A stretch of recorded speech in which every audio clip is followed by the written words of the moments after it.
Europe 1, bonjour. Samuel Etienne. Et Thomas Soto et Julie sont déjà installés, ainsi que le docteur Gérald Kierzek qui nous a rejoint. Bonjour docteur. Bonjour Samuel, bonjour Alors, à tous. on vous retrouve bien sûr à 11h30 pour votre émission Questions de santé où vous nous parlerez de la maladie de Parkinson, cette maladie dont souffrait la créatrice de mode Sonia Rykiel qui s'est éteinte hier. Dites-nous, combien de Français sont touchés aujourd'hui par la maladie de Parkinson? Alors, on reviendra sur cette maladie qui est pas forcément la cause directe du décès. Sonia Rykiel avait 86 ans. Oui. En revanche, cette maladie de Parkinson concerne beaucoup de monde et c'est une maladie qui est lente en termes d'évolution. Elle concerne 100 à 150 000 personnes avec une évolution qui est lente et parfois des symptômes qui mettent 5 à 10 ans avant de s'installer et heureusement des traitements qui vont permettre de ralentir encore cette évolution. Et donc, on vit avec cette maladie qui devient quasiment chronique. Justement, vous venez de l'évoquer, Gérald. Quels sont les symptômes et puis aussi les conséquences pour les malades? Alors, il y a le classique tremblement. Vous savez, quand on pense à maladie de Parkinson, on pense à ce tremblement qui est un tremblement. Et là, il faut rassurer nos auditeurs. Quand on tremble et qu'on fait un mouvement, par exemple, c'est ce qu'on appelle un tremblement essentiel. Ça n'a rien à voir avec la maladie de Parkinson. D'accord. En revanche, le tremblement de la maladie de Parkinson, c'est plutôt un tremblement de repos. Et tout tremblement ne veut pas dire maladie de Parkinson. Mais il n'y a pas que ça, parce qu'il y a beaucoup de patients souffrant de cette maladie qui n'ont pas de tremblement, mais qui ont par contre une lenteur des mouvements.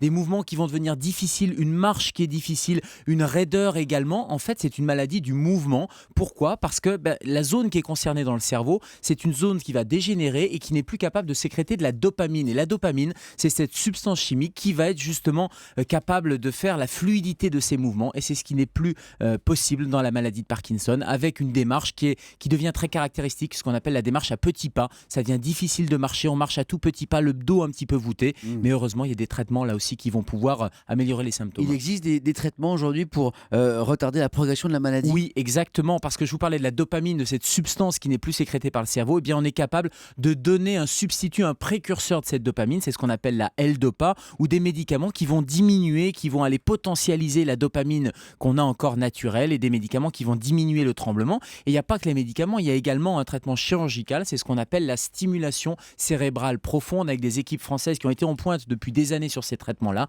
Ce sont des électrodes qui vont aller stimuler au niveau du cerveau. C'est un peu comme un pacemaker qu'on va régler, et en fonction de l'efficacité, on va augmenter ou diminuer la stimulation pour ralentir les symptômes. Médicaments, traitements, est-ce qu'il n'y a pas aussi des exercices qui permettent de retarder l'évolution de Parkinson? Bien sûr, et d'améliorer la qualité de vie, c'est le mode de vie qu'il va falloir un peu changer. Alors souvent le diagnostic tombe un peu comme un coup près, et il ne faudrait pas, parce qu'il faut là aussi bien penser que c'est une maladie qui va être chronique. Il va falloir apprendre à vivre avec, aussi bien pour le patient, il va falloir rester actif, il faut absolument faire de l'exercice physique, prévenir les chutes, il va falloir s'accorder des périodes de relaxation également, parce que le stress est important, les facteurs psychologiques sont importants, l'alimentation riche, variée, et puis l'entourage, parce qu'il va falloir un soutien psychologique de ces patients. Merci docteur Kierzek, on vous retrouve de 11h30 à midi pour Questions de santé. Non, il faudrait le garder, parce qu'on va en avoir besoin à 6h30 du docteur Kierzek s'il est d'accord. Ça va, Allez, Gérald? je vais Bonjour, rester pour Samuel. 6h30, on parlera un petit peu de canicule, et Oui. surtout à 11h30 on reviendra sur la maladie de Parkinson. Parkinson. Exactement, on reparlera un peu des conseils canicules Allez, je vous également. dis à lundi, 5h dans Europe 1. Bonjour, bonne journée à tous.